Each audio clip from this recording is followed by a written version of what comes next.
Et parmi les nombreux enseignements tirés de la pandémie du Covid-19, il y a le sujet de la souveraineté sanitaire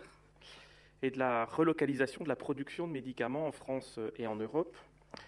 Et en matière de biomédicaments qui permettent de traiter des pathologies graves comme le cancer, notre pays était en 2021, écoutez bien, dépendant des importations à plus de 95%. Et il se trouve que dans le domaine des médicaments issus des biotechnologies, Besançon, le Grand Besançon, devrais-je dire, est en pointe. Les entreprises et chercheurs m'évoquent régulièrement la question de la production en complément de la recherche et du développement, une étape importante si nous ne voulons pas risquer de voir les technologies issues de la recherche byzantine s'exporter dans d'autres régions ou à l'étranger. C'est d'ailleurs précisément la raison pour laquelle, avec la présidente de région,